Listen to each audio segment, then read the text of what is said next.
Hey, Rising Church, welcome to another session of Grove. I hope you've been enjoying kind of this road trip with me across America as I've this summer visited all these different national parks, and I'm trying to take some of those stories and some of those illustrations from kind of nature and from, well, God's amazing creation, but also from the national parks, and hopefully tie them into kind of our walks with Jesus, tying in even with our Sunday morning series as we look at Psalm 23.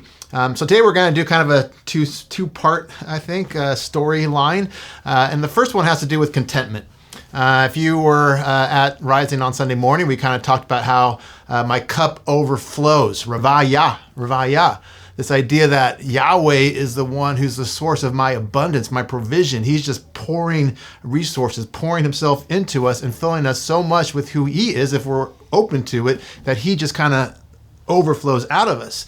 And because of that, he can be our source of contentment. He can be our source of abundance. I don't have to freak out and worry about me lacking.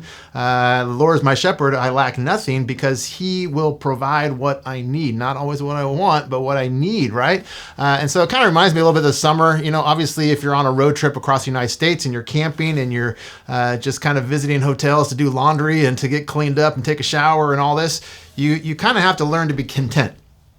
Not content in your circumstances, not content in your environment, not content in your comfort, but content in what I would say is your relationship with your Heavenly Father, with your shepherd, that, hey, it's okay.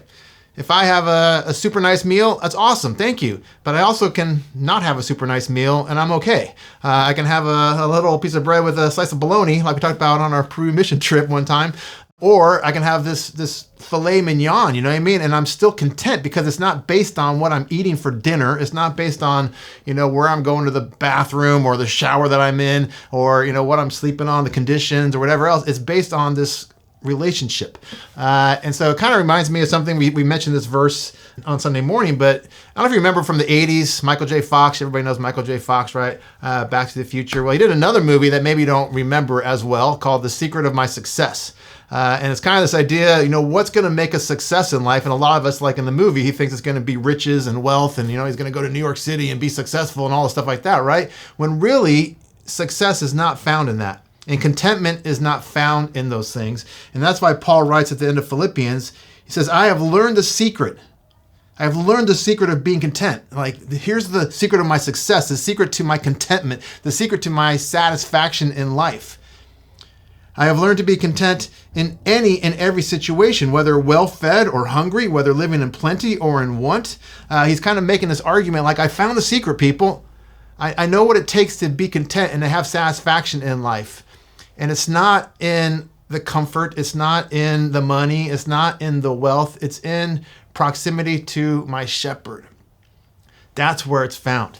It's kind of the same conclusion that King Solomon reaches in Ecclesiastes. We're like, look, I've tried everything, people. I've done every theory, every hypothesis to find purpose and satisfaction.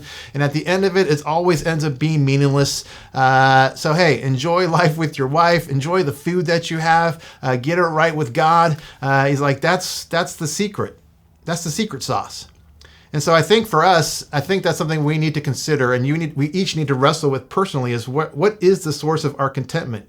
Have we learned to be content no matter what our circumstances? And on our road trip, it's funny with Kimberly, we had to adapt, because one day, like we talked about last week, we're eating a picnic table with the larvae falling from the sky onto our food. And it was like, well, I can still eat, And the next day we're in Cancun, like having an all-you-can-eat buffet with all the Shirley Temples you can drink, and filet mignon overlooking the beach, right? And then the next day we're staying in some dodgy hotel, you know what I mean? Like, can we learn to be content no matter what the circumstances we have? Or are we going to just be like, we're never satisfied? It's never enough, kind of like Greatest Showman, the song, what a tragic song. Like, it's never enough, gold and silver and everything. It's like the world can give me everything and it's never going to be enough. Can we find satisfaction outside of our circumstances in a relationship with our shepherd, because we know he's going to give us what we need and he's just going to keep pouring it in so that we can actually pour it out. And we talked about on Sunday this idea that when we realize that, when we reach that point in our maturity and our relationship with Jesus, where we just see him in that way and we can kind of relax and not be so stressed out and not so worried about every single day and where's our next meal going to come from and what am I going to wear tomorrow and where's the drink going to come from, and we can just seek after him and pursue him, then we can have gratitude. and just say thank you for all these blessings that you have poured on me. And we can have contentment and gratitude and appreciation. And we talked about on Sunday how that leads us to giving. Because we have been so filled, now we can give it away. And it kind of reminds me, maybe this is going to be a stretch, but one of the places I went on my trip was a place in Arizona. You probably heard of it. You've seen the cactus. This is a saguaro cactus, and that's kind of the symbol of kind of the Southwest, even though the reality is these types of cacti are only found in the Sonoran Desert. So it's really only in Arizona, a little bit of California, and northern Mexico, this very limited region where it's kind of this keystone, item, I guess, or organism that kind of supports the whole environment. And when you're there, it's very interesting because these, we've all heard about them. We've probably seen them. And when you go there, these things are really cool. Every single one of these cacti is different. They're all unique. They're not the same. They can't really figure out why each one does what it does. But they can grow. They live to over 200 years, some of them. Average 40 to 50 feet. The tallest, if you can imagine this, is 78 feet tall. Just huge, right? And interestingly enough, we always think of like the arms of the cacti, right? But the reality is they just kind of stay this solo stump going straight up for pretty much the first 60, 70 years of their existence. They don't really branch out and have arms until they get older and start reaching maturity. But they just are these super interesting cacti. In fact, the Native Americans, they liken them to people because they're each so unique and different. And at sunrise or sunset, and you kind of see them, the shadow of them, they kind of look like people. And so it's kind of cool because, again, they are like people because each one's unique and different. What's interesting about them is that as they grow and as they kind of branch off and create these different arms, and each one, again, unique and different from one another, they become they call them the apartment complexes of the desert, because what happens is this is where all of the birds and everything that's surviving kind of center around these cacti, because they kind of burrow into them, and then when they're in there, they're kind of insulated from the heat of the desert. It's like 15 to 20 degrees cooler if they can kind of burrow in there. Owls live in there, reptiles live in there, so that basically they call them apartment complexes because this is where all the animals live in order to survive in the desert. And so it's not just about the cactus. It's about it helping kind of the environment, and it's kind of branching out, and it's a support system for everything. They have the flowers that come out to support the bats and the insects. Without these things, the entire it all collapses. The ecology of the area, it's like everything just collapses. And so they need these cacti to survive because everything is getting life from them.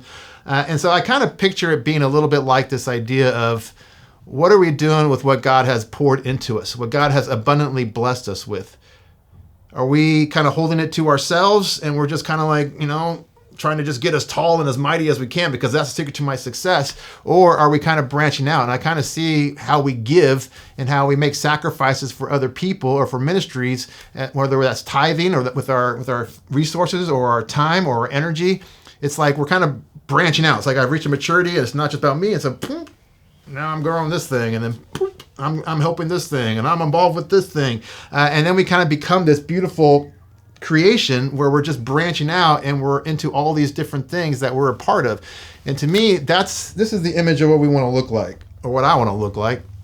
I want to be like a mighty saguaro that is this place of nourishment and health for the whole community, this place that I'm branching out into these other ministries and with time and energy and resources to support them, because I know that I'm going to be provided for, because I know that my shepherd is going to provide for my needs, and therefore he's just overflowing out of me and into these other branches or into these other creatures. And so to me, that's something I hope that you will consider. You're going to be talking about that. Why is that hard for us to do? What does it take for us to become like that? What really is the secret of our success? Is it really how tall we are, how much money we make, or is it how much we give away, and when we leave, what we leave behind? So just kind of a thought for you. Hopefully this is an inspiration for you. Whenever you see one of these cacti, you'll be like, oh yeah, that's kind of a cool thing. And it'll bring up some of these memories of what we're trying to look like and be. So thanks. We'll see you next week.